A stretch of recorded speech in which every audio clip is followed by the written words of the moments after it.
All right.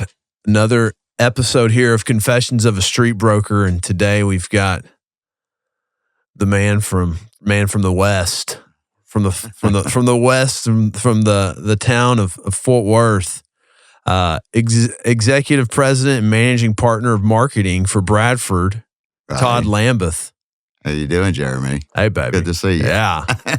So, Todd, you I know this is your first time doing something like this, Right. but you kind of have a radio voice. You know that, right? I do. Yeah. See. Yeah.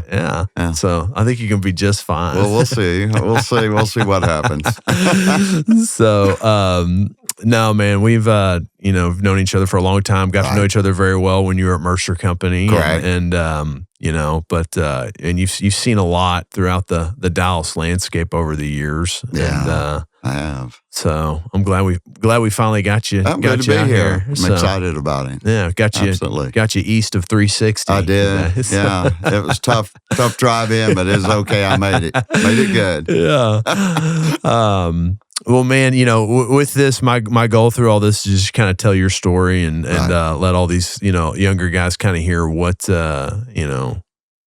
what's made you successful in the business. So I'd say let's start from the beginning. Where'd you grow up? I grew up in younger years. I was traveling.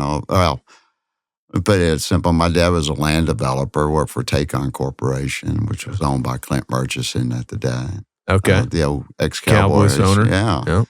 So I've lived from Florida to California. Okay. But settling down finally in Gun Barrel City, Southeast Texas. Cedar Creek area. Okay. Yeah, kind of country living, and lived there and graduated high school there, and then eventually moved up to Dallas after that. And,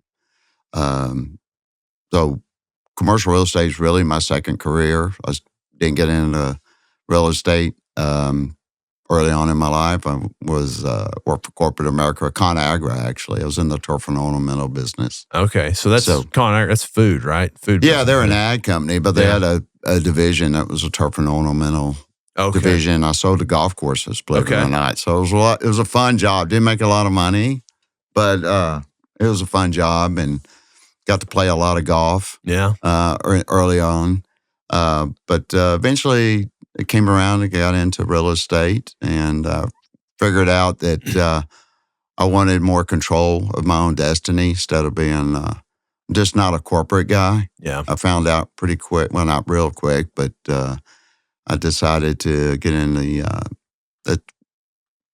it's kind of funny. Rick Medina, I worked for ConAgra, obviously, and I was looking for a 50,000 square foot warehouse and called John Lancaster out of the blue. Yeah. He said, "Oh, no, you need to talk to this guy." And his name was Rick Medina's with Robert Lynn. And we became friends. Nothing came to fruition on that deal, but he stayed in touch with me as a good real estate broker should. And when I decided to make a career change, Rick was inspirational and got me an interview with Robert Lynn, and rest is history. Yeah, 26 years later. So did he make the 50,000 foot lease with ConAgra? I don't know. I don't think so. I'm not sure.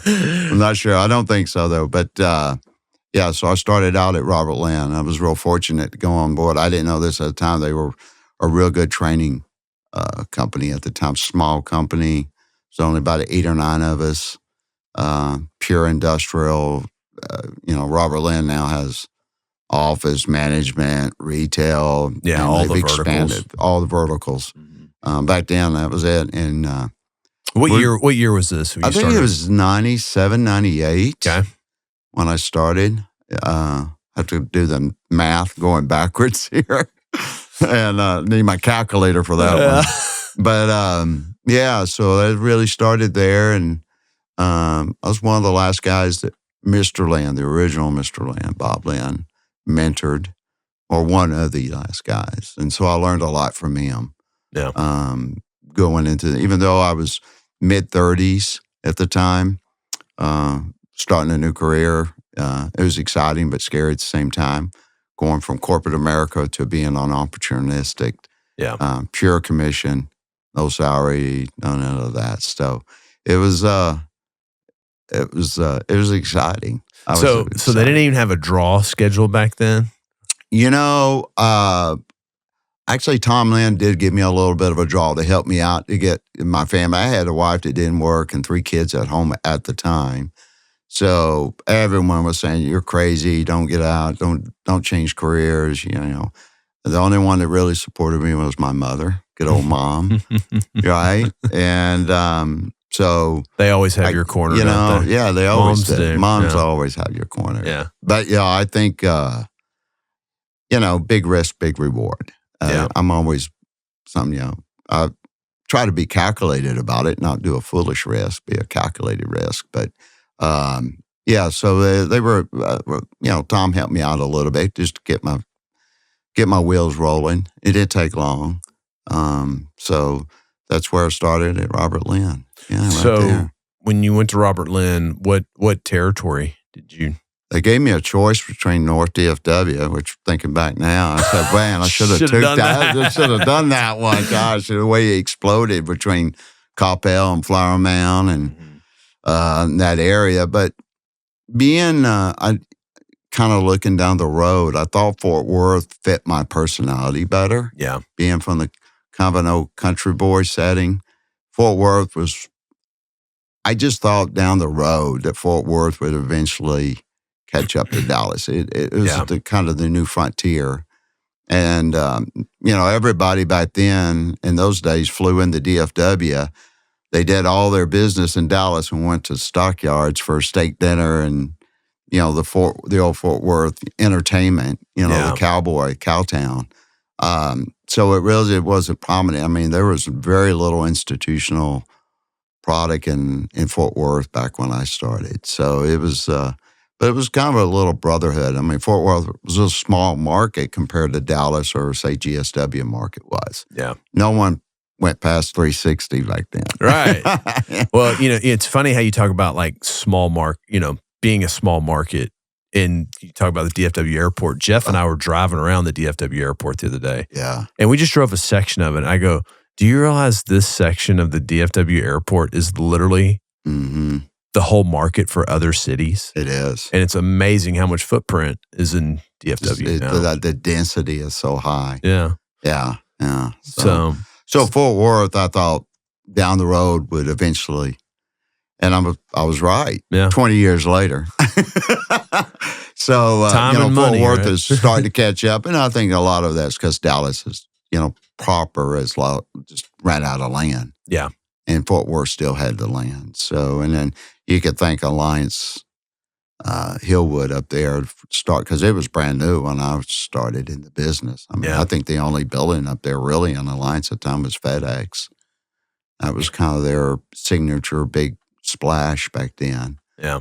And, but now it's its own little city, its own market basically. Oh yeah, for sure. Yeah. It's, Fort Worth is a market too that you kind of have to be from there. It's very, you have the Dallas and Fort Worth dynamic, It was really strong when I first started. In fact, when I was at Robert Lynn, when I started, I had a 972 number and I had to convert it to an 817 where it would ping off of it to go to my phone because Fort Worth just did not like Dallas. No. It's kind of that way still. It's gotten a lot better.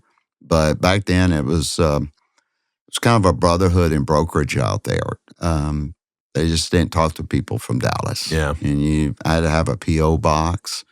So I snuck under the wire. I lived in Dallas and I worked Fort Worth. I always said I partied in Dallas, but I made my money in Fort Worth. Yeah. But that's not true anymore now that I live out there. But it was a small market. I had the whole market, all of Fort Worth, from north to south, from Carter Park all the way up to Alliance.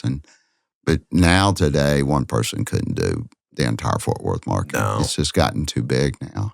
So, but it was a great because, Fort Worth was guys that still did deals with a handshake. Yeah.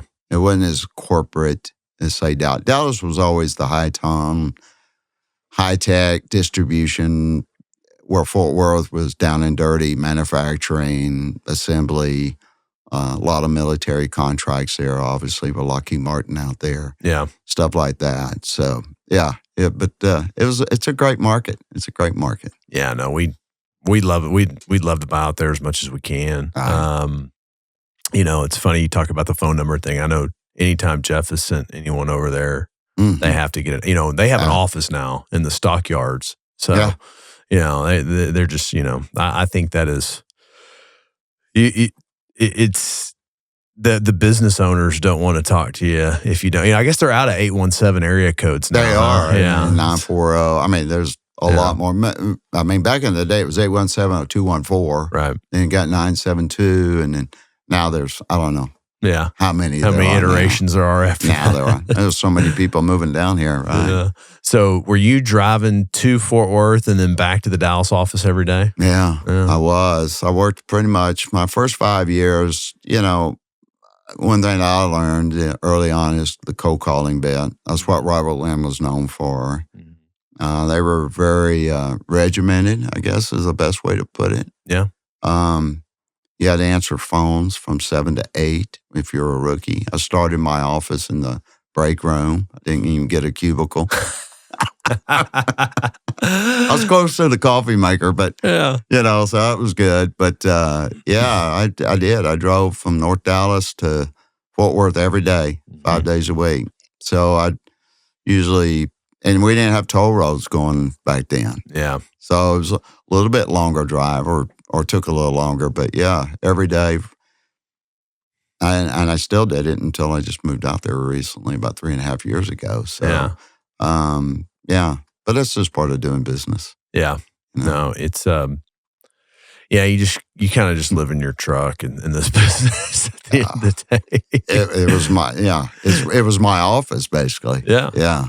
No, that's what I told someone today. They were in Fort Worth and I'm working on something with them. I was like, I can come see you. They go, oh, you don't have to come this far. We'll meet you halfway. I was like, I live in my truck. It's really not that big of a deal. Yeah. I drive so much anyways. It doesn't bother me. I mean, unless I get, some traffic jams, everyone will get a little irritating. But it's just something you deal with. So you're at Robert Lynn and then you made a move. To Bradford. How did that all evolve? Kevin was trying to recruit me the first year or so, and I kept telling him no and no. But I think it was an opportunity. Robert Lynn was more on the tenant rep side at the time. I mean, we had listings, don't get me wrong, but it was all really correlation from cold calling and relationships. But Bradford brought me a different aspect to the business. They were a spinoff. Kevin had bought it from John Ulick with Vantage. And so he had only owned the company, I guess, maybe 3 or 4 years when I came on board, which was 2022. And he wanted me to run the Fort Worth, really all of Tarrant County at that time. This is 2002? 2002 then. Oh, I thought you said 2022. I'm sorry. No. Maybe I did. 2002. Yeah. So the different aspect then at that point was more for the landlord side. Yeah. Bradford was known for its listings, property management, and Kevin also did a lot of ventures with Principal Northwestern and building buildings. Mm-hmm. So I learned a lot of his mentorship under his tutelage with the construction side, the property management, the listing side, so to speak. I'd been probably at Robert Lynn, probably 80-20, 80 tenant rep, 20%. And it was a total flip when I went to Bradford, just a total flip. So I think 4 or 5 years later, I probably had about 7 or 8 million square feet of listings under my belt at one time. Either I was on it or by myself or partnered up. And that was great, but I'm a street broker by nature, and I like being in the fields, and I got kind of caught behind the desk responding to RFPs and LOIs, and I kind of got a burnout from that after a while. So I decided to move on and partnered up with your brother briefly with Jeff. And from there, I kind of did some of my own investments and stuff. And then Alan Gump called me out of the blue, and I went over to Collier's. Yeah. David Pencil was, I guess, the VP of that area at the time. And that was interesting. That was interesting because it was more corporate structure, but it was a very entrepreneurial group of guys over there. Yeah, Alan's pretty entrepreneurial person. Yeah, very much. So. And you had a lot of the older guys there, and that was kind of fun. But then they changed guards like every other corporation does. Right. And, the guy that took over, nothing wrong with him. He's a nice guy, but I just didn't follow his business philosophy. Sure. So Kevin Santalaria and I had remained personal friends over the years, like really good. He was a good mentor for me. Yeah. In my growing up years in the business. And I wound up going to a small boutique. I thought, well, I could start, do my own thing, do my own company type thing. And I said, well, no, I'm getting too old for that. I don't want to do that. That's too many hats to wear at one time. Marketing, lawyer. Yeah, so that's becoming a business owner at that point. Yeah. And so Jason Wingard had started a company and very boutique, small. But I thought I liked to grow things, and I like to mentorship other people as at that point in my career, I've gotten a little older, had a few skins on the wall from over the years of doing deals. And I thought it would be a good opportunity, maybe start something ground floor and build it.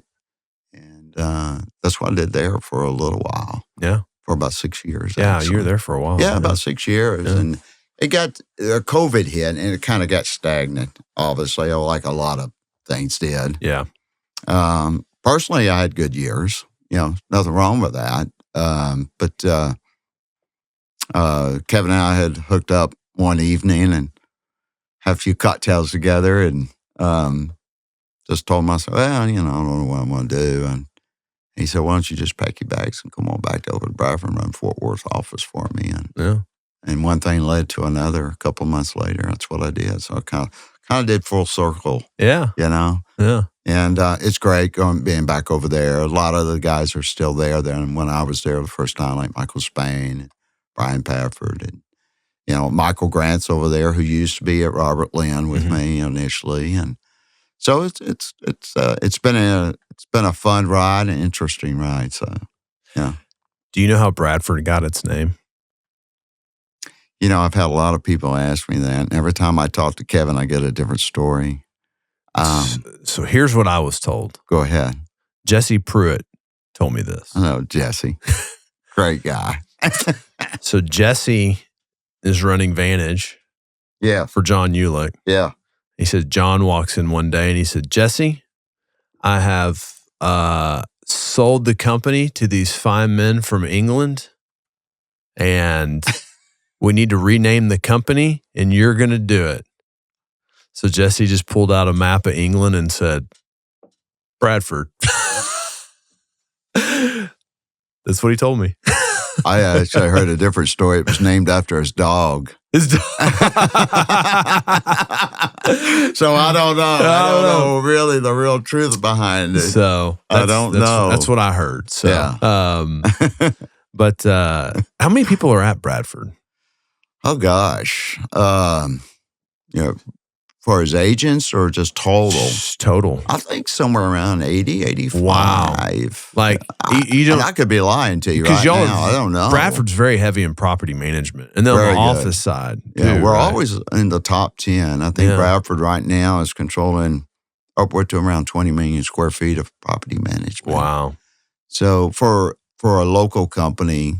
That's great. It's great. You're right up there with the 800-pound gorillas, the big boys. Well, that's, you can win institutional management at that size. Absolutely. Absolutely. And, I think in this, a lot of goes to Kevin as far as, he's got guys and gals there that have been there 30 plus years, 35, a long time. Yeah. Employees. So he retains his employees very well. Yeah. But he takes care of them too. So, but yeah, Yeah, they're really, really strong in the property management side. Yeah. And, Bradford's more on the listing side. But I'm always been a big believer of being a balance broker. Yeah. I know there's guys that tenant rep solely and guys and gals that do owner rep solely. Mm-hmm. I've never been one that does that. I believe to be a good balance broker, you need to work both sides of the aisle. Yeah. No, I think what I've learned that's helped me from on this side is doing so much leasing. Yeah. Is that, a turnaround. We're leasing our own buildings now. So I know how to make a lease deal. Right. I know what to fight on and what not to really care about. And, right. So yeah. I felt, I do think, the Mercer company model is the NAI model, which makes you're master of your own domain, and you do all the things, right? Your investment sales, your everything. Tenant rep, buyer rep, landlord rep, owner rep, land sale, landman. You get a taste of a little bit of everything. Yeah, so. I just did an investment sale. It was a retail deal, believe it or not. Yeah. Just closed it a couple of weeks ago in the stockyards. All things. That's cool. So it was kind of cool to do that deal. But I think you have to. You don't want to be jack of all trades, but you want to be. You want to specialize, but you don't want to exclude one thing out of the other on what you do specialize in. So, well, I think the trick to that is not, the jack of all trades may be in those things, but the specialist is the submarket specialization. Absolutely. So that at the end of the day, that's the overarching theme, I think, for, aim small, hit small. Yeah. Absolutely. So, that's right. Yeah, I tell all my guys that I mentor now, which I love doing, by the way. Yeah. I like to, at this stage of my career, I'm trying to give something back to some of the new guard that's coming up the ranks. Mm-hmm. I'm closer to the end than I was at the beginning now, which is crazy. I'm in the sales meetings, and I'm like, I remember being one of the youngest guys, and now I'm one of the oldest. But I think I tell my guys, I said, you don't want to scatter shoot like a shotgun. You really want to focus on the submarket. Mm-hmm. The DFW, if you lived in a small town, that's different. But in a big metropolitan area where we've got, if you count the outlying areas, we're upward of over 10 million people. And I think you have to be an expert in like if you talk to someone and says, Mark Miller, well, that's Carrollton, North Dallas area right there. You talk GSW, you think of John Brewer, JB, or Michael Spain, or guys like that. You think of Fort Worth, and you think maybe me, Jeff Gibbons, and guys have been there, and Bob Scully's of the world. Yeah. East Dallas, same thing. So you create a brand for yourself. Yeah. And because you're really a company within a company, because most real estate agents are ICs, independent contractors. Yep. So I really think that you have to create yourself your own flag. You may work under a flagship, and I don't care what company it is. Could be CBRE to Bradford to Colliers. It doesn't matter, but you need to create your own brand. So if you're out there and work in Garland, then try to go to Alliance and then down to Midlothian or wherever, you scatter yourself. You're not known for anything, really. Well, it's hard to be consistent. Yeah. When you're going all over the place, you scattered. You're hoping to show up on real estate day versus deep in that relation. Be that guy that showed up. Right. Well, you need to learn. I learned that at Robert Lynn real quick. You need to know every tenant and every owner in your submarket. Yep. And geographically, if you're working that submarket, you'll make a good career out of it, a real good career. So, that's I've always took what I learned there and applied it to everywhere else I've gone. So it's Mr. Lynn used to say, you're not recreating the wheel. You're just, what you're doing is you're adding your own aspects to your own personality to make the wheel work for you. I mean, sales has been around for the ages. Yeah. Well, it's interesting now. I think you're absolutely right that you can. Being in a sub-market specialist is a way to brand yourself. What's interesting now is the evolution of like we were talking about earlier, social media here and stuff like that. The branding aspect of this is the outreach is enormous now. Absolutely. So, I think that's something maybe a lot of younger brokers or brokers they miss. You have the brokerage you work at, right, but there's nothing wrong with working on your own branding. Oh, but I think a lot of them shy away from that sometimes. Oh, yeah. I don't, and you treat you like when you start. Everyone says, "Is this an easy business to get into?" And I always tell them it's just hard to break in because commercial real estate, especially industrial or even office or in retail, these companies do 3, 5, 6, 7-year leases or longer. So it's not like residential where you're turning and burning really fast. So, but once it's like starting a new company. First 2 or 3 years are really critical. Yeah. Whether you succeed or fail, you can starve yourself right out of the business, basically. So, I think that once you get there, once you get past 5 years, you're running in the black, not the red so much. That means you've been through a cycle or two. You're getting some renewals, the people that you've put in on a 3-year deal or 5-year deal. Now you're compounding your business and you're building your book of business. Yep. But you've really got to get out there and hustle. And I always tell the guys, the young guys that I mentor now, it's like walking on a beach and there's seashells and you're turning over these seashells. And then once in a while, you're going to find a pearl. Yeah. And it's a numbers game. The more you turn over, the more pearls you're going to find. And that's cold calling. I mean, that's the key is cold calling. Yeah. Cold calls cure all issues. They do. More sales cures a lot of problems. That's right. And that's the thing too. I listened to something this past weekend and it was a really good speech this guy gave. It was called The Greatness Standard. And he talked about how the expectations that other people have for you are not good enough for yourself. And that if you want that's to be like everyone else. If you want to be great, you have to have higher expectations for yourself than what the standard is dictated by other people. And I think that's what turns, and that's what you end up seeing the greatest brokers do. They just like, okay, well, I'm, the goal is this every week, right? Yeah. Okay. But if I can do more, right? Well, of course you can, but this is the goal. Okay. Well, if I do more, do I make more money? Yes.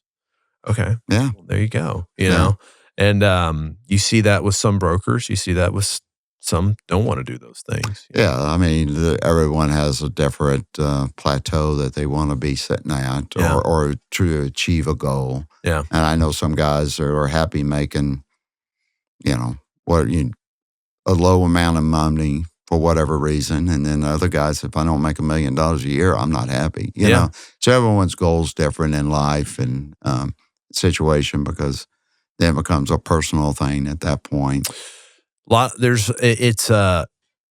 It's weird because commercial real estate, you work at a company, you try to make it like a team, but it's an individual sport in a way. It's like baseball. Yeah, it's like baseball. And I know baseball. Hey, we're all on a team, but like so when you're on defense, you're a team, but when you get to that plate, it's you and the pitcher. It's an individualism at that point. So yeah, I think as a broker out there, you want to work on teams. I think ownership, especially when it comes to listings, they like teams. Yeah. But when you're tenant repping, I mean, it's singles all the way, just about. I mean, unless you're working with a big corporation or something, a big, Fortune 500 company. But I think I think you're right. I think tenant repping. I love your baseball analogy. Yeah. I never thought of it that way. A defense, you're on a team, but on offense, it's individual when you're at the sport. plate. Yeah, when you're at the plate, it's individual. Can't hit from the dugout, brother. Well, that's right. Well, so I totally agree with you because I always noticed whenever I teamed up on a tenant rep deal, at the end of it, I was never happy. Yeah, because I was like, when I get on a tenant rep deal, I'm like a dog on a bone, and I'm like, I don't want to share this with you, but I'm supposed to be working on a team. Yeah. But I'm like, I'm just going to eat the whole thing. And at the end of it, I'll be like, well, I ate the whole thing. You know what I mean? Now I got to share it. Now I got to share it. And I'm like, I made the kill. Yeah. I got to share my meal. I made the kill. Now I got to share my meal.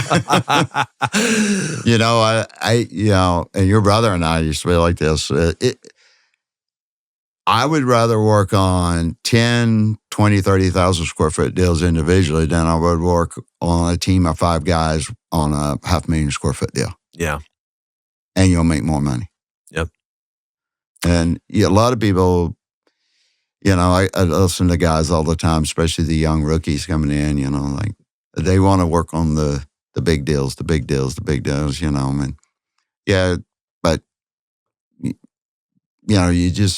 you got to start somewhere. Yeah. And, you got to crawl before you walk before you run. But yeah, I'm a big believer, and there's more deals like that out there.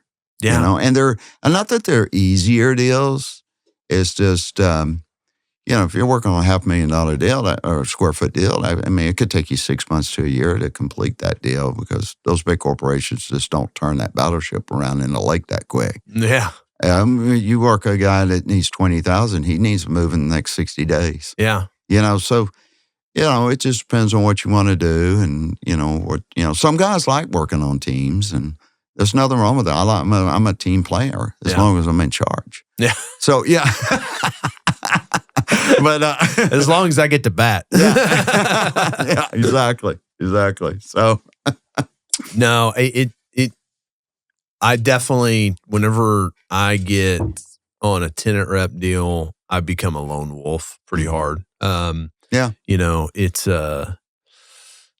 I think that's just nature. I think it's nature of that kind of selling, right? It's it's a very deep relationship, right? Like whereas, leasing, you develop relationships with the guys that you're probably working with, but they're asset managers that might get cycled out in 2 years. But when you're working with look at Texas Wireline.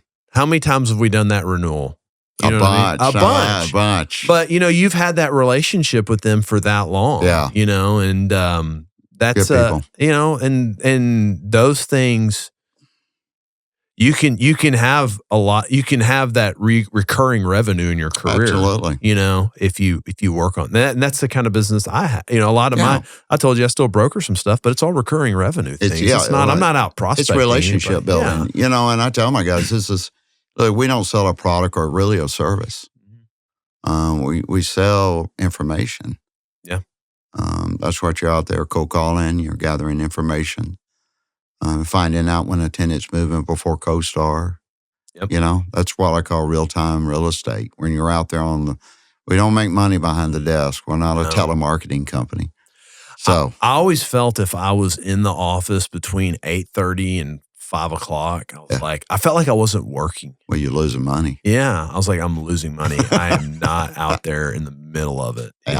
Yeah. It's why And I'll just say this. I think that's what's happened with a lot of these young guys today. It's so, people have asked me what's really changed over the last, since I got in business and what's now. And of course, technology's probably the number one thing. But when I started, CoStar didn't exist. We had to drive our street. We had to call brokers up and ask them, what's the clear height? What's the power? How much office? Is it available still? And I worked on an Excel spreadsheet.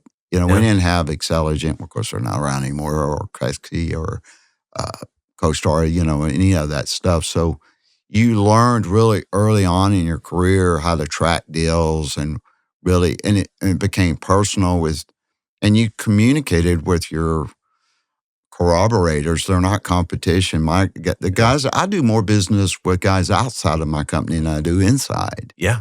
I mean, I got guys, I've worked deals for 25 years. And I do more deals with them. Mr. Land told me once, you'll do more deals with the brokers that you grow up with in this business, anyone, tenant or owners, because they transit, like you just mentioned, they transition out. Mm-hmm. They either sell or they go away or they, go out of business or, things don't stay the same forever. But I tell my guys, this is a relationship, and you need to be out there cold calling these guys and talking to them and grow with that company. When you're cold calling a guy in 5,000 square feet, I'll give you a great example. I have a client, if you can call it a client, customer, whatever, in Riverbend. He was in 3,000 square feet. Consequently, he's in 100,000. I put him in California. I put him in North Carolina. And he uses me exclusively. Exclusively just because of my relationship I got with him. Mm-hmm. And I grew as my career grew, his company grew. Yeah. And, from a little 3,000 square foot space now to, 100,000. That's here crazy. and there. And then you get their renewals and, expand. I have another company. Then they have a buddy and they're like, hey, here's my guy. And then you've already won that business. That's a formality. There's no one that you can't sell yourself as good as that your client just sold you to his friend that, that happened to me the day. A guy's like, hey, I need 30,000 feet. Right. My client, who's an LP of mine and a real estate client, was like, hey, here's my guy. Okay, great. Call him. I call this guy. It's done, Yeah. And you get referrals from them. So, because they do with, companies that deal with their companies, and they say, hey, we need a warehouse or we need this, And so it kind of, again, it snowballs. It does. It gets bigger and bigger each year. I think the one thing that gets missed a lot too is the art of negotiating, like all the deal points, because people try to negotiate deals with us over text now, and I just don't respond to them. I'm like, I don't negotiate over text. Right. I don't negotiate over voicemail. Mm-mm. Put it on an LOI and let's address all terms, Right. And then what's crazy too then is like no one reads anything. So they send me an LOI with all these things on it, and I'm like, so do you want all this? Oh no, that's just boilerplate. Well, it's in here, right? Yeah, and you have a signature block on here. Is that just boilerplate, or do you want me to sign it? Can I put someone else's name here? Yeah, So I think when you're catching all those little details, like I had a meeting with a group the other day, and it's a very large transaction, right. And we had a second meeting, and they'd sent me some information before the second meeting. Well, I had, every part detailed. And he goes, so you read everything we sent you? I'm like, absolutely, I did. This is huge. Mm-hmm. I want to work on this. And right. And he's like, okay, great. So like but we had a very thoughtful discussion after that. We had an hour and a half lunch where I was like, hey, here's what I see. After reading everything you sent me, here's my questions and here's my thoughts, and that led them to feel secure at working with me. So I think there's some, to your point of like, driving your availables. Those are the things I grew up doing, right? Right. You had to keep your own inventory, right? Absolutely. Because Jeff would always say, CoStar is good enough to get you beat. And everyone's got the same information there. They do. And this was really interesting. I was at ICSC last week, and I had a quick 20, 30-minute meeting with this girl named Bethany Babcock. And she owns a brokerage in San Antonio. She's all retail. Uh-huh. She owns property management division. She's got 38 employees. Wow. She doesn't have CoStar. Interesting. She's like, I refuse to use CoStar. I have brokers that come over from other places and whine about not having CoStar. And I tell them, you need to drive your market and know your properties better than anyone else. Right. And I will not, she goes, I will die on this hill that CoStar is a waste of money and it makes you a lazy broker. I think a lot of the young people, I agree with that. I think a lot of people rely on it. It's too much of a crutch these days. Yeah. it's great. I mean, I don't know what AI is going to do to us. We got AI coming up, and who knows what that's going to look like in the next 3 to 5 years. But I think you have to. I think with AI, I think you have to be very careful on how you rely on it. I use it constantly, but I use it as an idea board for myself. So I literally, my joke is like, that movie Her, where he's married to his computer. Like, that's kind of me right now. Right. But I have these conversations with AI all day, but it's all strategy and planning. It's like the whole root of it is, okay, so like the Robert Lynn method of calling on things. Right. I apply it to everything. Absolutely. You know what? We have a vertical where we have to raise equity in here. Well, the guy that's calling on equity is this is your, you do this for 5 years, we'll have more money than we ever need. Absolutely. You know what I mean? Acquisitions, we need to call on brokers, right? Okay. You business develop all these brokers for the next 5 years, we'll have more deal flow than we can ever fund, Right. We fund retail sponsors in our fund that we, do. Right. We stay on top of all those other sponsors and we cold call them on a consistent cadence and let them know we're here. Right. We're going to have more deal flow to fund than we ever thought was necessary. Right. But so I'm working on something right now, and it's funny, Jeff and I are working on this. I just had a full conversation with ChatGPT all Saturday morning for about an hour. Just, okay, here's what I want to do. Now here's what I want to do. Now move this, do this. Now here's my thoughts. So regurgitate like how this would work, and it just lined out a whole marketing business plan. It just spits it out for you. So it helps me get things done faster, but I don't think especially in real estate, it's not going to be something that replaces people. No. But I think it's going to help you get to ideas quicker. I think it's going to help you. And now I could see it lowering analyst positions in underwriting, because at some point it's going to calculate it for you. Yeah. It's just going to, you give it the inputs, it's going to go bloop, So I see that happening, but you got to check it too, though. Sometimes it's wrong. Like I look at it, I'm like, you're totally wrong. It's like, you know what? You're right. I am wrong.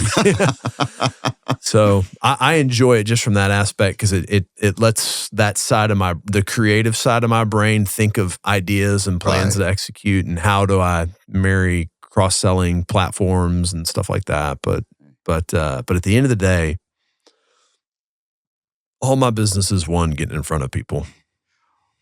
Well, yeah. I mean, again, it's a relationship business that we're in. It is. And you're not going to form a relationship over the internet, over email, over a text.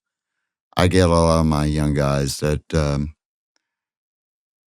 one of the big things that Mr. Land, who taught me this, is when you do up an LOI and you send it to the other broker or whatever, and you get a counter. Well, what do we do now? We email it to our client. Here's the counter. Mm-hmm. So listen, beat them. Yeah. Go there and you sit down and say, here's the counter, and here's what we potentially should do, and mark it up right there. Yeah. What you're doing is two things at once. You're getting it right there on paper, what your client's wanting to maybe counter at, but you're building a relationship with the guy. Well, and that's what we're missing, I think, with all this new technology, is that interpersonal relationship that takes, I read somewhere years ago, it takes 9 touches to make a deal on a client. Mm-hmm. 9 touches. And I don't know a lot of brokers doing 9 touches on one prospect. No, they call them twice, but I give up. These guys don't want to do anything. This guy won't return my call. Yeah. We'll go in there. Oh, you won't see me. You're going in there. I mean, I've got stories that just blow your mind. It just, I'll give you a story right here. This guy was in an 80,000 square foot building, cold called him for 10 years. Never saw me. Mm-hmm. Never saw me. I get a call one day, and this guy says his name was John, and it was a trucking company. They eventually got bailed out by Yellow. He said, hey, we need to expand, and I'm looking at 10 business cards of yours that have been in my desk. And anybody has the persistence to keep cold calling and never meet me deserves a shot at my business. So I came in, man. Well, I wound up doing a deal with ING in North DFW market and a 250,000 square foot 10-year deal. Yeah. Kind of made up for that 10 years right there. Yeah. So at that point, I think in my career, it was like the largest deal I'd done. Yeah. Square foot or whatever. It's a huge deal. Huge deal. There's most guys never do a deal that size. No, and I was, but my point is that's the cold calling aspect of our business, you know. But yeah, we don't want to lose that personal touch with people. And I remember we send emails and say thank you for your business or whatever. We used to handwrite cards and mail them. Remember, we had mailers back then. Now it's all email. I don't even know guys that have flyers in their cars anymore. They go, I want to email it to you. Yeah. You know, it's just, I guess that's the times. But so two things that you said that I want to touch on. One, I was griping about this the other day on this podcast. I was like, no one takes us to closing dinners anymore. You just take clients to closing dinners. So we sold a $10 million deal last year, and that was the first time someone had taken me to closing dinner. Holy moly! We've bought $150 million in real estate and probably sold 40 million of it. Right? Nobody. Never. Thanks for your business. And if Jeremy, I'm out of here. And if we went to lunch, they looked at me to pay. Yeah. I always have a rule too. I said, bonus. Listen, if I'm calling on you to sell me buildings and we go to lunch or dinner, right, and you haven't sold me anything, right, I'll buy dinner. Right, sure. When you sell me something, you better buy me dinner. The tab's yours. Yeah. Yeah. They forgot that second half. Short memory loss. Yeah. So. Yeah, you're right. I mean, some old school, and I'm old school a little bit, but some of it's still relevant and probably more relevant today than it is with the new technology. It just boils down to relationships with your people that you're seeing. I have to give a shout out to Latham Pugh because he heard me rant about that, and he called me and Will and goes, I want to take y'all to closing dinner. Shamed him into it. Yeah. Well, okay. So there's a second point you made in there, and that I think is really critical that guys miss, and that's the one going and meeting them in person with the LOI. Yeah. But I think the bigger point, even if you're going to email it to them, not just forwarding the response, having your suggested counter in the response. Absolutely. Because that's why they hired you. They're looking for your professional advice. Exactly. But I mean, your expertise. That's what we're here for. So many guys will just forward it and like, hey, here's the response. What do you think? What do I think? I hired you. What do you think? Yeah.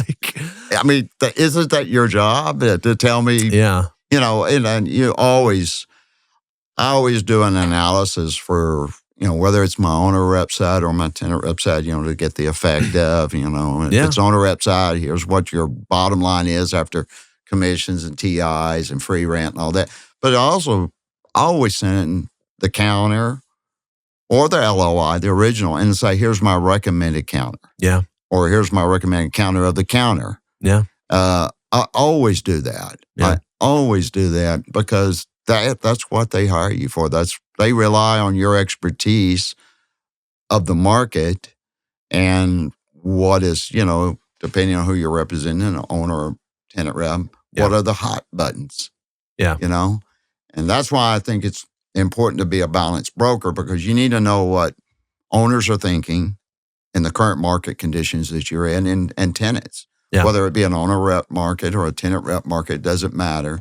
You need to know what both parties are looking at that point in time that you're in right there, because that could change a year from now. Mm-hmm. But yeah, you need to have that. Well, I've always looked at it too. You're an individual, like take your trunking company, for example. I mean, that's a however many millions of dollar lease, right? Yeah. And the commission you make on that is incredible. But at the end of the day, when you're running through the LOI and even the lease, what I did is I would I would give my comments to the lease and say, you need to send this to your attorney, but here's what I would set it up first, because sometimes if you just forward it on, you're going to get some attorney. You don't know what you're going to get on the other side of an attorney. No. Because that attorney might not be a real estate attorney. That's true. And when he's not, he's going to come in and blow the lease up. He got redline the heck out of it. But if you came in ahead of time and said, hey, here, this is Mark, here's my thoughts on this, here's my thoughts on this, go through the lease and send it to him, you're going to temper him, I guess. You know what I mean? Like where he's going to, because what he's going to do, because half those attorneys that are, when an attorney's not a real estate attorney, they're going to go, okay, this guy knows more than me. I don't need to touch this. I think he's right. I'll make a little tweak here, there. But if they get thrown into the deep end and that it's not really the waters they wade in, they'll err on the side of risk adjustment. You know, they will. But if you're working on a deal like the size of your trucking company, that owner has hired you because one, of your persistence, but two, he recognizes you're the market expert because of your persistence. Mm-hmm. Act accordingly. Absolutely. Yeah. Act accordingly. Absolutely. Like, you've been hired to get paid a lot of money. Act accordingly. Do a great job. Well, the second largest expense that a company will incur in its lifetimes, besides its employees, is its real estate. Yeah. So it's very important. You got to take it serious. We're talking big dollars. I mean, and most likely, if it's the real estate's owned by the prospect and it's their building, it's probably worth more than their company is. Absolutely. Some of the best decisions that business owners ever made was, I don't want to pay rent. I want to own my own building. Right. And that probably ended up, that's my dad. My dad built a building, right. And his business was nowhere near worth what that building is worth, But you combo the two together. You did pretty well. Yeah. So, but I always think of that. I think act accordingly. How would I handle this? How should I handle this? Because they're paying me a lot of money, Yeah. Yeah. I mean, I think companies come in waves on that, depending on the taxes and how everything's set up through the government stuff, and there'll be a stretch there that companies want to own real estate, and then they want to divest themselves of it, And so if you look at the market as a whole across the United States, probably 75% of the companies lease because it's a write-off versus ownership. But if you look at manufacturing, they like to own because of the infrastructure that they're putting in. So many millions and millions of dollars of equipment. It would cost them a fortune to move. Yeah. Plus their margins they're pretty steady. So they need their bottom line to be steady. Yeah. So you'll find a lot of assembly manufacturing like to own or do extremely long-term leases, where distribution companies, their businesses like ours, up and down. Right. They expand and contract every 3 to 5 years, depending on what the economy's doing. Yeah. No, if you're a manufacturer and you don't set it up with, if it's not a long-term lease with probably the plan to exit somewhere in that lease, the business, or you better just own it, because when it comes up for renewal, you could get hammered. You could, and you're kind of caught between a hard place and a rock because, well, I better just pay that rate. Yeah. Because it's going to cost me millions of dollars to move. And not even the moving, the disruption. The disruption of your business. Of production. Yeah. Yeah. Yeah, about the only time I see a manufacturer that would lease short term is if they're starting out growing. Yeah. That would make sense that, hey, I know I'm in 20, I'm probably going to need 50 or 60 in 2 or 3 years or something like that. But most of the time they like to own. Yeah. They really do. And that's Fort Worth, believe it or not. Yeah. Fort Worth has a lot of ownership. Yeah. I mean, I used to say, man, they're buried in like an Alabama tick. You're just not going to get them out of there, Yeah, you just didn't have a lot of movement in Fort Worth because of the ownership, much individual ownership in Fort Worth, especially when I started in that market way back then. Right. It's kind of changed. It's morphed a little bit because you have more institutions out there, and I mean, tons of new buildings being built. Yeah. No, it's I was looking at Prologis and stuff the other day. I was like, golly, they've just gotten into Fort Worth. Like the largest landlord in the world has just started. I represented them when I was at Robert Lynn. They actually had buildings in Fort Worth. Did they? Did they right sell off them off? Northside Drive. They sold them off.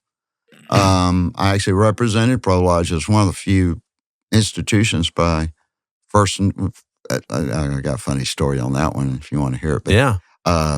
Prologis originally was in Fort Worth. Okay. And then they sold everything off and they just didn't come back. First Industrial was one of the first institutionals out there along with Prologis. But I'd been cold calling that market. That's kind of that 121 East Side Fort Worth there, Riverbend. Everyone calls it Riverbend area. And they own Midway Park. And I was just bombshelling and I was cluster bombs, just boom, boom, boom. And I probably pulled 6-7 tenants out of that park. It's about a 450, 500,000 square foot park before they broke it all up. It's all broke up now. I get a call from Tom Lynn and I was out in the field and he said, hey, you need to be in my office at 9 o'clock in the morning, something like that. And I said, okay, well, what's going on? He said, just be in. I was like, oh, crap. I was a rookie. I was probably 2, maybe 3 years in the business. Yeah. All night long, I was thinking, man, I'm in trouble or something. I did something. I don't know what's going on. So I showed up, and him and George Dutter are in there in the conference room. And there's this guy sitting across the table. And I'm like, I didn't know them. Never met him before. And I walked in, and they say, hey, we got a little problem here. We got one of the owners right here, and he says that you're co-calling in his area and taking all of his tenants. I'm like, I'm doing my job. What's going on, I'm kind of sweating bullets there at this point. I didn't know what's going on. And it was Rob Reiner. Yeah.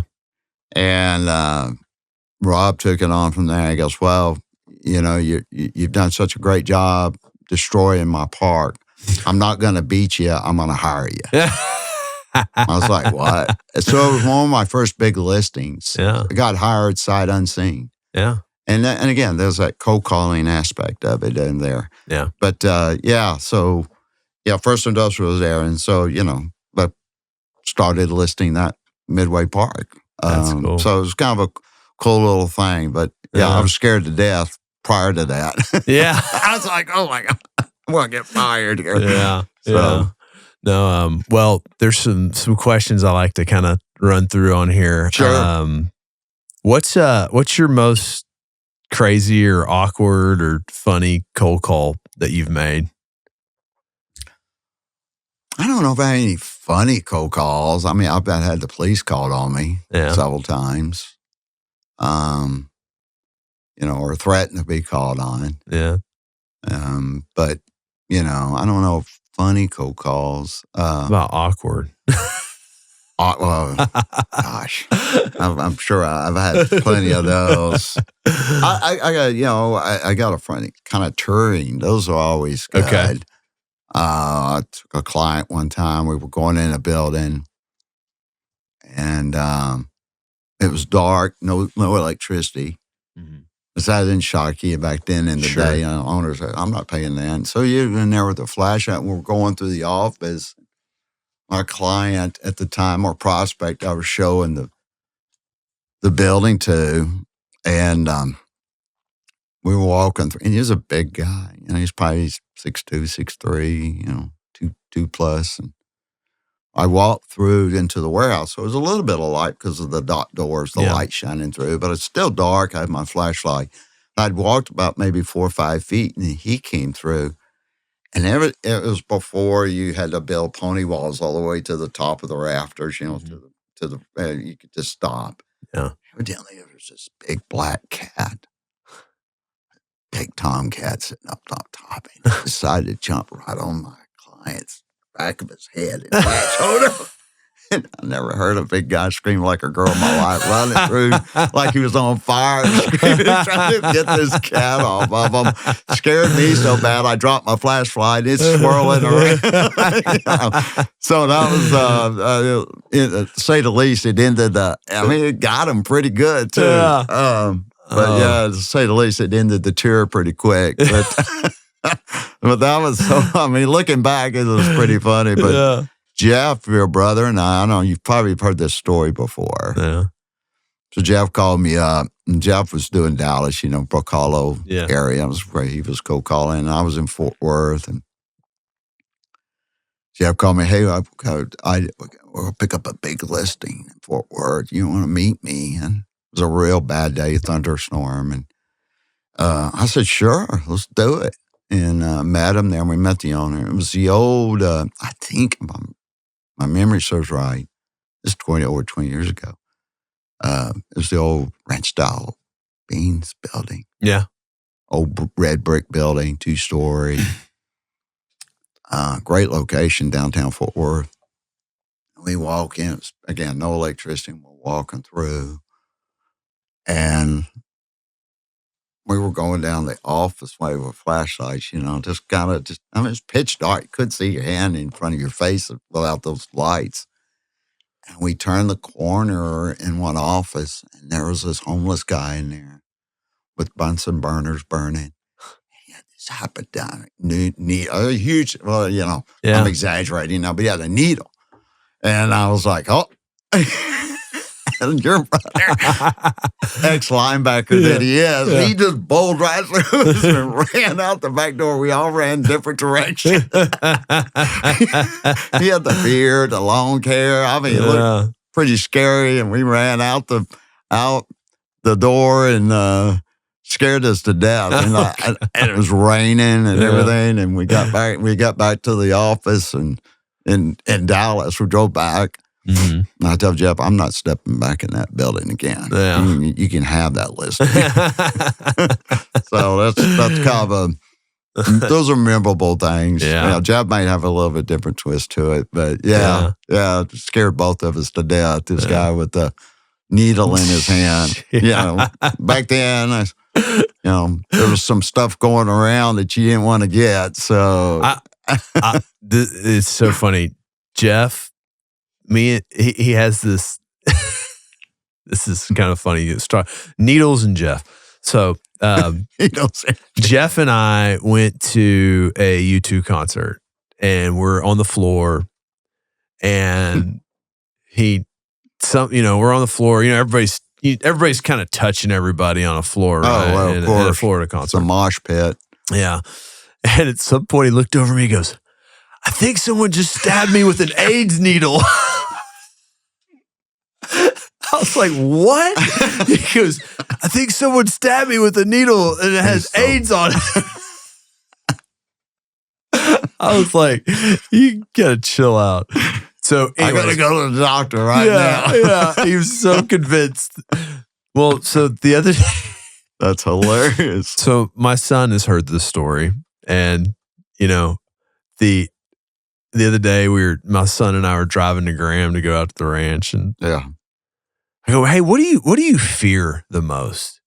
Like, growing up, like, you're a kid growing up, like, what do you fear the most? Like, what's looming over you? He goes, honestly? I go, yeah. He goes, getting stabbed by an AIDS needle. I was like, oh my gosh, your uncle is totally just driven that into your head. Your Uncle Jeff way too long. Yeah.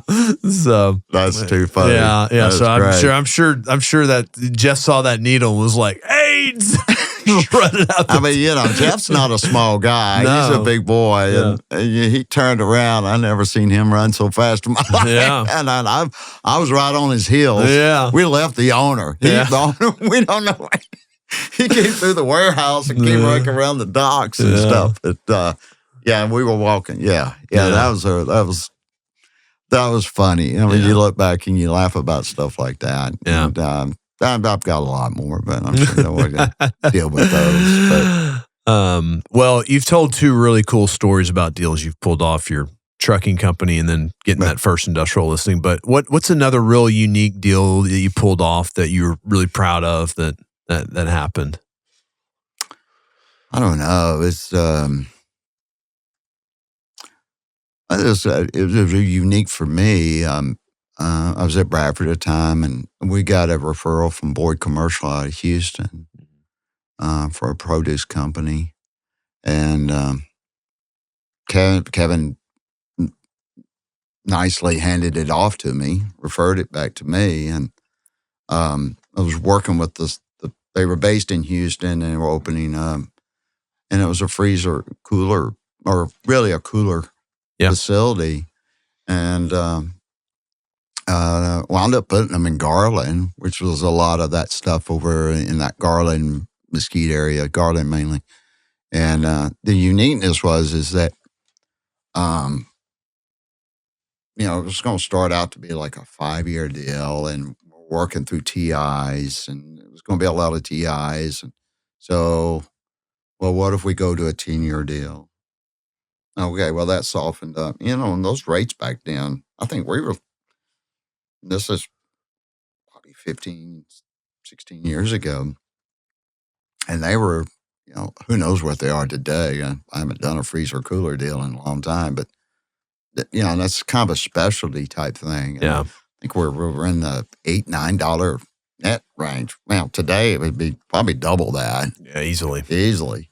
And then we bought the owner, and when we were trying to negotiate, and Cushman Wakefield had the listing, and I was dealing with them, and we sat down, had a big meeting, and it was unique, and we were just talking, and I was talking with the owner, the old man that owned it. He was an older gentleman, and his brother's produce. Yeah. You see their trucks everywhere. Yeah. And they do like Chipotle and all the Panera breads and all that stuff. And he still did, he's old school. He's, I don't want to pay this much, about 70,000 square foot deal, which isn't big in square foot, but the rate was, you were like, it's a lot of money. Like doing a 200,000 square foot deal. Yeah. And back those days, everyone quoted, what's your rate? 350, 350, 350. Yeah. Everybody was 350. Yeah. We stayed there for years. Yeah. But he said, well, let's increase the time. Instead of 10, let's go 15. Yeah. Well, back then, they didn't pay commissions on it. They stopped at 10. They still do today. Mm-hmm. But consequently, the guys that signed my commission agreement didn't put that in there. So I had to really negotiate with them, and they paid me on 12 versus 15. The old saying goes, pigs go to the market, hogs get slaughtered. Yeah. So I didn't want to get hoggy on the deal. Yeah. And they were really good owners, and I didn't want to mess with them. But Kevin goes, well, we kind of got them. I said, yeah, well. But that was one that it took a lot of work to get there. And I was kind of proud the way it ended up, and everybody was happy. Yeah. And, because at the end of the day, that's what you want, is both parties to be, well, I didn't get the best of them, but it was a good deal for me. Yeah. So that was a unique deal just because it was a cooler, type, cold, type of deal. So it was kind of unique in my view. Yeah. Outside of my purview, I guess. Well, I'm usually doing dry warehouse or very little AC warehouse. So it was kind of unique. Well, I've worked several freezer cooler deals, mm-hmm. and it's tough to find an existing facility. Can't find it that has what a user needs. They all have. They're so much different. They're so different. Yeah. I remember Will and I went and saw this group in San Antonio, and we're like, hey, we're buying buildings down here, and they had like 10 people in this conference room with us, like from their company, to like talk to us about all these different people. And I said, they're like, what about existing freezer cooler buildings? I go, you can't lease them without a ton of CapEx. You might as well build them back up. They go, why do you say that? I go, well, has anyone in here ever tenant repped someone into a freezer cooler building? Right. No one raised their hand. No one raised their hand. Yeah. I said, that's my point. Like, it's very tough. because all those users, they're like, oh, well, I do produce. Well, you hear produce and you think that's everything is at the same temperature. No, it's like, not. oh, I do tomatoes and they are at this temperature. Oh, and I need, Yeah, potatoes are different than bananas and oranges versus, onions. So, yeah, it's a tricky, a lot of variables there. Yes. A lot of variables to deal with. But, yeah. I tell you, another one was I was at Riverbend. I had Riverbend at one time, 1.5 million square feet there, the old Riverbend. Yeah. Jack Newell Park. Mm-hmm. And I pulled up, and there was about 3 black Escalades that pulled up, and I'm like there. And they all came out, all these big, and they were big guys. Street clothes, cowboy hats, everyone was packing on their side. I'm like, holy, moly, what's going on here? Now, they introduced, they didn't have a broker. They just called me off, I guess, a sign call, I can't remember. It was the DEA for Fort Worth, and they were looking for an office to have a couple of unmarked cars pulled in and stuff. And I thought that was cool. And I promise you, there was a good 12 men there. Yeah. And I was the smallest guy. I'm not a big guy, but I was definitely, these guys were 6'2" plus. Yeah. Big boys, all of them packing. I told them, I said, I don't know if I've ever been to feel the most safest or worst scared ever in my life. And, but they wanted to black everything out, we don't want our name and everything. So, consequently, we didn't get that deal done because they changed, not ownership, they changed position on it. Sure. But it was kind of when you see 12 men pull out of black Escalades or Chevrolets, Suburbans, I guess, with guns. Yeah. Yeah. That's pretty interesting. That's pretty interesting. Well, what was there any specific failure or setback in your career that taught you a real important lesson? Oh, no. I'm kind of like an Italian driver. I pull the rear view mirror off, throw it behind me. I don't care about what's behind me. I just move forward. Yeah. I'm sure that I've made, if you don't make mistakes, you're not growing. Yeah. I'm sure. I can't think of something that just really comes to mind that says, I guess, That's a good question. I haven't really thought about that as far as any setbacks. I probably should have learned more on the tech side. Yeah. With all that. I kind of rely on some of the young guys now. I say, hey, can you do this for me? I'm kind of, you draw a line, perimeter around that brochure there for me. Yeah. And, I know what my strengths are and I know what my weaknesses are. Yeah. And I work on my strengths to overshadow my weaknesses. And I learned that in sports. And if you focus too much on your weakness, then your strengths drop. Yeah. So I'm a big believer. You don't ignore them, but you just don't focus your time on what you don't do well. You need to understand what you do well in this business, because there's other people that can pick up the slack for you on the things you don't do well. And you have to be able to, put your ego aside and identify, what you're good at and what you're not good at. Yeah. So I'm terrible on the phone.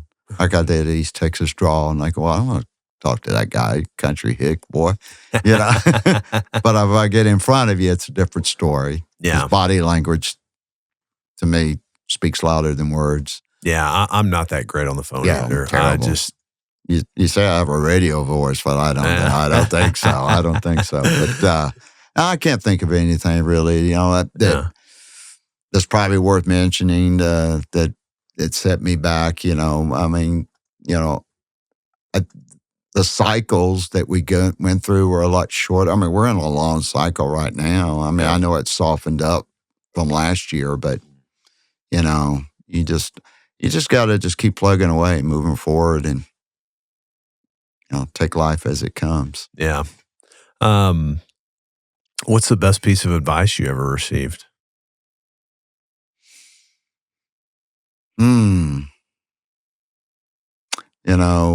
Probably from my dad, I think. who's no longer with us. But my dad said, well, look, if you're going to get into sales, sales is a unique occupation that people don't care what you did yesterday or what you're going to do tomorrow. They only care about what you are doing today. And every morning when you wake up, you have a clean slate. Yeah. You have a clean slate. And that's always stuck with me, and I always find it, that my greatest competition is myself. I wake up in the mirror and I look at myself. I'm the one that's going to stop me from doing something, not anybody else. So that's the way I look at life in general. Just, gosh, I've had a ton of I've had some really good mentors in my life. And Bob Lamb, Mr. Lamb was one of them, Kevin Santallaria, and also a client of mine, Bill Steele, who I sold. Yeah. Was my client for 25 years, but he was almost like a surrogate father to me. Yeah. So he not just taught me a lot in business, but also just in personal life too, just in general. So, just surround yourself with good people, which I felt like I have over the years, that you don't want to be the smartest guy in the room. Yeah. I found that out real quick. If you are, you're in the wrong room. You want to surround yourself with successful people and people that are going to elevate you. Yeah. Not keep you there or bring you down. So, that's true. The 5 best friends you hang around, that's who you're going to be. Yeah. They have more influence than you know. But yeah, and I've always been a believer, and I tell this to the young guys that I mentor now, Jeremy, that you're going to do a lot more deals with brokers than you will with any one tenant or owner. So treat your brokers fairly, ethically, be honest with them. You can negotiate tough with them, but these are guys you're going to grow up with in the business, and you're going to, like you and I have known each other for years. Yeah.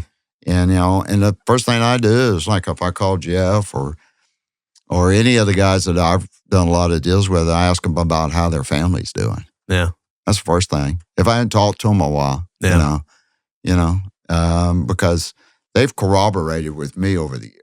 Yeah. And helped me be successful. So I think that is such an important point too. Like, I think that's what's given me a lot of ability to get deal flow here in Dallas was that when I was brokering a lot harder, the guys that were, I was doing deals with, to your point, I was always friends with them. I negotiate hard with them when I'm representing a client. But at the end of it, man, like, we're trying to make a deal here, and, absolutely. I think developing that network is so huge. And I think that's such a great point that you're going to do more deals with those guys than you are any of your clients. And, I think of like, in Brook Hollow, like Haynes Chatham, like me and Haynes, like if me and Haynes are on either side of a deal together, like you can pick up the phone and make a deal. He has the best shot at making that deal at my bill. He's going to get every shot he can get to make that deal and vice versa. You know Absolutely. what I mean? And so it's a huge thing to have. Huge. You know what I mean? That's huge. And that's it's almost something to pitch to ownership that you're working for. Like, look, man, I got a real good relationship with everybody. Because there are some guys in this business that they just want to bully everybody and. They're not really friendly. You know what I mean? They might be great brokers from that standpoint, but at the end of the day, just kind of jerks, Yeah, well, you don't want to deal with them. That goes back to what we talked about originally is branding yourself. Branding yourself is like a tattoo. Yeah. Once it's there, it's there. Yeah. It just doesn't come off. So, I know there's been brokers that try to hitchhike, try to steal other brokers' tenants or owner,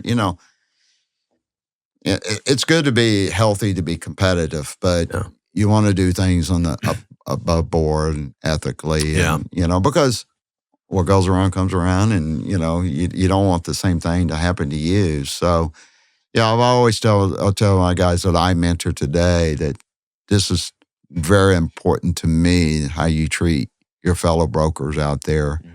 Because to me, they're not competition. They're corroborators. We're working together. Yeah, on a deal-to-deal flow, like you say, your fiduciary duties to your client. You're going to work hard for him. You're going to give them the best deal. You're going to negotiate the best way you could do it. Yeah. That's another thing that I've never really been a big fan of, brokering another broker. Yeah. If they tell me I have a deal working, then I take them at their word. Yeah. Don't try to blow smoke up, you know what I mean, what? And I find out about it later because I'm not going to appreciate that, you know. Because I want to tell guys, well, Todd, do you have any deals working? Oh, hell no. Bring me a deal. I don't. Yeah. I don't like creating. I mean, there's points and times where I do create a sense of urgency, sure, because we're trying to get the ball moving. But now you need to treat your fellow brokers out there as fairly as possible and as good as you can. There's one firm in Dallas. I feel like they've programmed their guys to, we have multiple LOIs on this, and you're like, 6 months later, it's still sitting there. Yeah, it's still there. Price just dropped. Yeah. No, I agree with you. I'm always very like, what do you have working on this?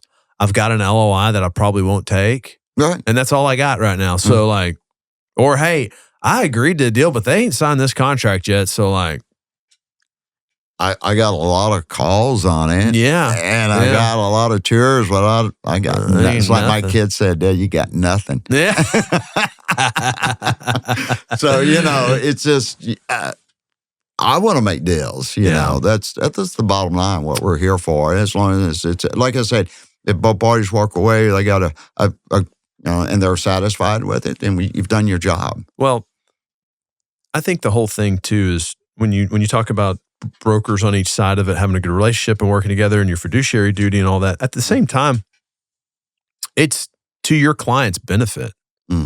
Because if you have a bad attitude with everybody, or you're constantly, well, you know, first off, when you're telling everybody you have all this activity, or, you know, you're always setting up these smoke screens, it's hard to keep up with all your lies. You know what I mean? You know, and you get caught in all that. You do. But at the end of the day, too, like I think if you have great relationships with other brokers, that's an advantage to your client, right? Yeah, absolutely. It's not, at the end of the day, you want to get your client the best deal, but they need the building. You don't want to kill their deal. You don't want to kill their deal. Like, you don't want to choke it out. Yeah. Like, it. And a lot of guys, I mean, not a lot. There's some guys out there, like you mentioned, they got some big egos, and they want to throw it around. But, you know, luckily there's not that many of them. No, you know? there isn't. This is a close-knit community of industrial brokers that I work in, you know, because I'd say 95% of my deals are industrial. Yeah. So it's a small world out there, and it gets around real quick. So I remember when I started, I was a hybrid broker, really. You have another question you want to ask me? No. I was going to say that when I started out, because I lived in Dallas and I worked in Fort Worth, I got to be knowing the Fort Worth brokers. You know, I was kind of, first 2 or 3 years, I was under the radar. Yeah. And then I popped up, like, you know, run silent, run deep. Now I popped up with the old Periscope, what's going on. But once these brokers over here kind of accepted me into the, you know, the brotherhood, as they say, you know, it's kind of its own little clique over there. And Dallas brokers didn't go over there a lot. And then all of a sudden they started calling me. The Dallas brokers would say, Todd, I'm looking for 30, 40, 50, whatever, for my client. Do you have anything? Well, I was mostly a tenant rep at that time, and I didn't. But I'd say, hey, call Jeff Givens. Yeah.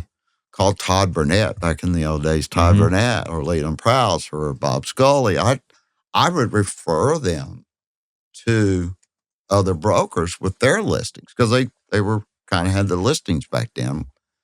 And before I know it, I was getting referral checks just out of the blue. Yeah. I mean, not a lot, but it did occasionally. They'd say, I wouldn't have known about this if you hadn't told me, because I went to all the Dallas broker functions because I lived there, right? So I got to have rub elbows with all the Dallas brokers, the industrial brokers. But they didn't rub elbows with what I did over in Fort Worth. I'd go have lunches over there with those guys. So I was kind of a bridge there. It was really weird the way it worked out. I was kind of a bridge. Your lunch in Fort Worth and cocktails in Dallas? Yeah, that's what I'm saying. Yeah, partied in Dallas. But yeah, I became a bridge for a lot of Dallas brokers to figure out Fort Worth because they knew me personally. Yeah. And then after a couple of years of doing it and giving free advice or giving free out, I said, I need to stop doing that. That's costing me money now. But no, it was good. So it created it was a unique situation, I guess, that, guys in Dallas felt like they could call me. And again, CoStar didn't exist, so I tracked everything, right? So I knew what everyone had. Yeah. And I'd say, oh, you're looking for 20,000? Okay, here's 3 brokers to call. Because I didn't have the listings back then like I did, as I grew in the business. And then once I started getting listings, then I tend not to give that free advice out. But then CoStar came in and started growing up. But yeah. That's cool. No, that's that's finding a need that needed to be filled, right? Like it's a niche. Being in a position to see.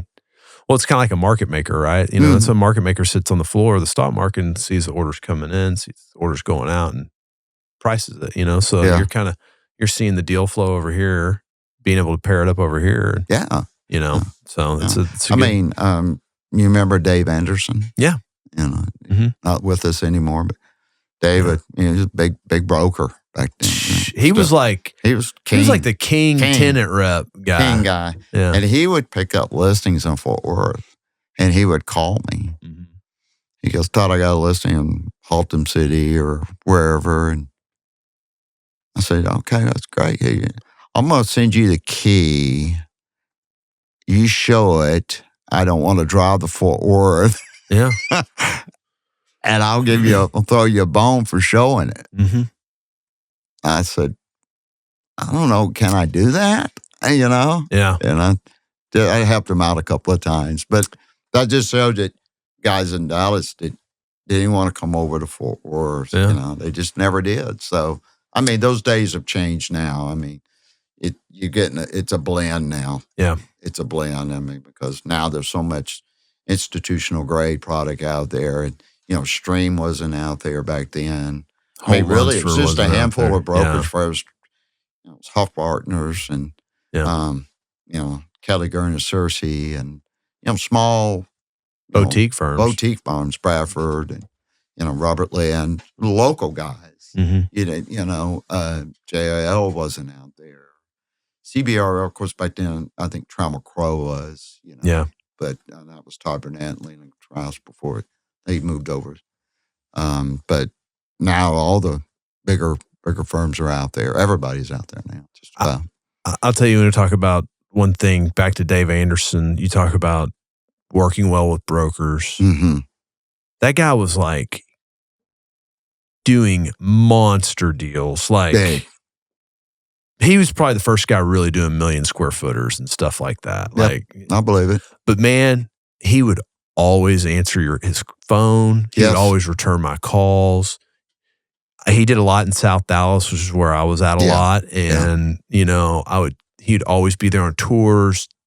Just the nicest guy. Very nice guy. Like, really just down to earth, nice, good old boy. Didn't have a big ego. Really just easygoing. Yeah. But probably was doing the biggest deals in the room. So, he was a hustler. He worked hard. Yeah. He worked hard at what he did do. But I always appreciated that because I was, a couple years in the business and I'm like, who am I? But he would definitely take, he didn't blow me off. Yeah. And, who are you? Yeah. That type of deal. He'd be like, you want to see this building? I'll be there at 2:00. Yeah. See you there, Well, and you have to be that way. You can't, you're never as big as what you think you are. Yeah. So, what, if you weren't in real estate, like if you could have gone and done anything you ever wanted to do for a career, what would you have been? I've been asked that before. Yeah, I'll be honest. I had to be a baseball coach. Baseball coach? Yeah. Okay. I coached 14 years from Little League to Pony to even the high school and off season, the varsity team, and coached my son all the way. In fact, John Brewer used to come to my son's baseball games. Really? Yeah. Before his kids grew up and got bigger. Yeah. I think I like watching people grow. And if I can have a small part in that, it makes me feel good that I had maybe a small or a medium or a big part in it. But I like seeing people advance, especially kids. I'd say I like that 11 to 12-year-old range. Yeah. It's fun. It's a fun time.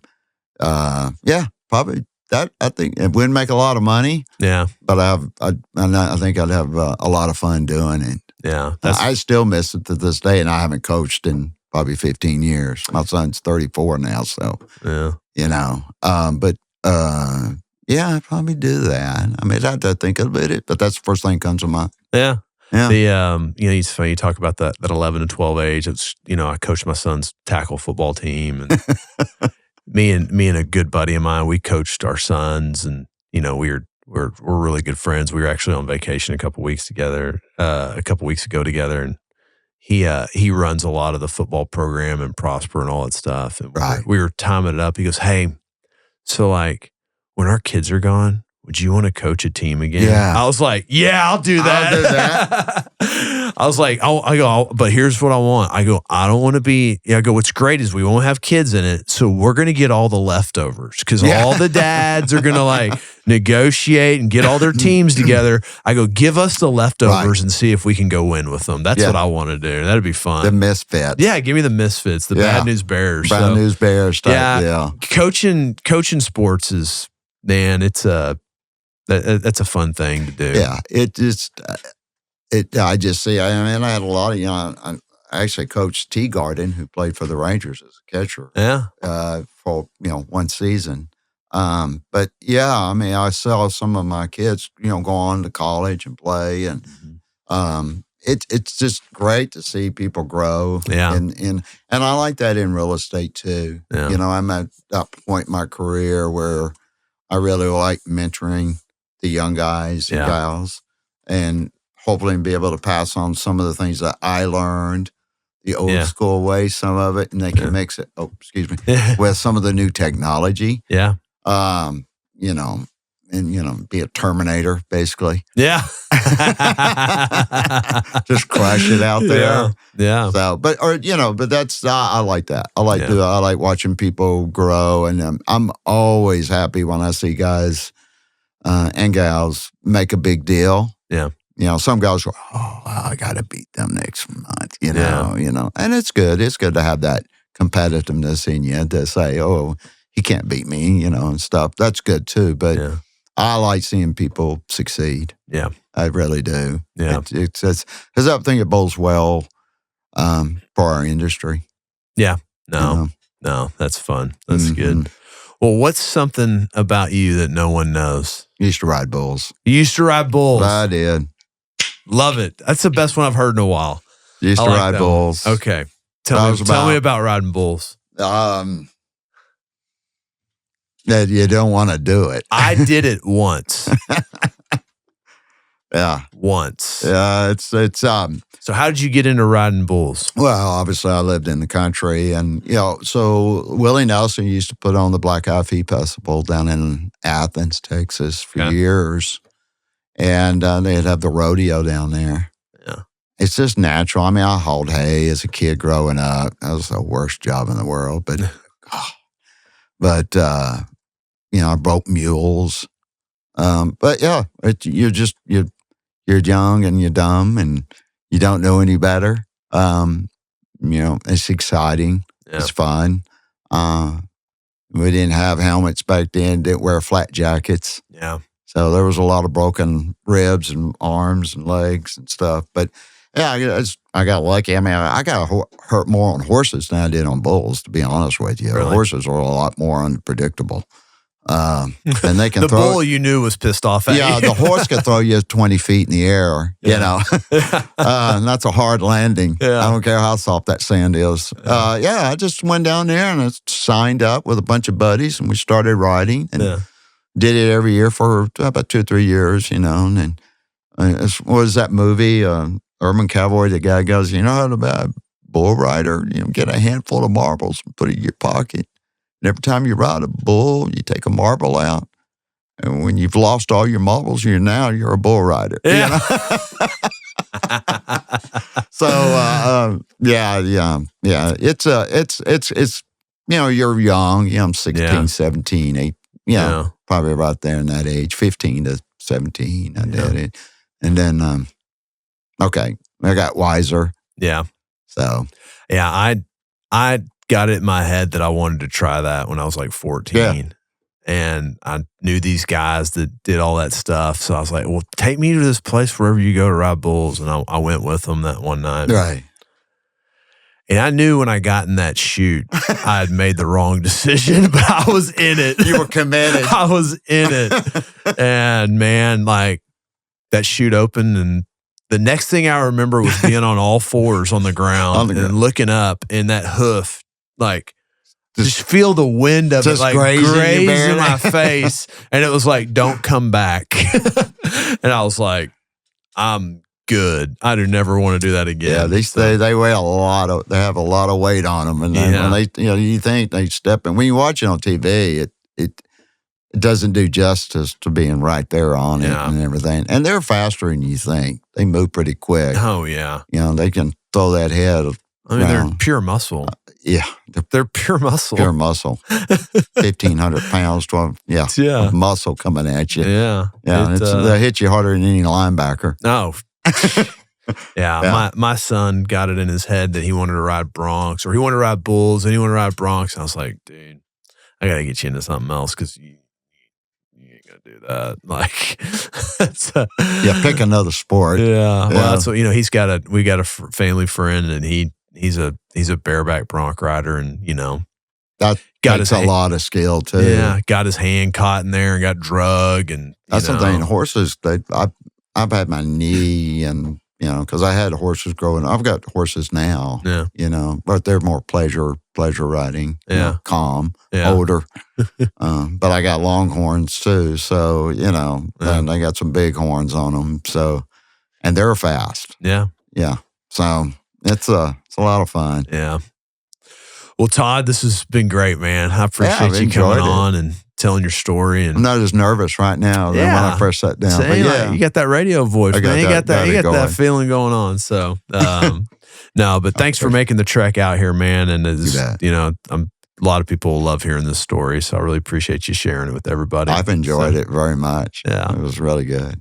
Well, Todd Lambeth, everybody. Thanks, Todd. Thanks, Jeremy.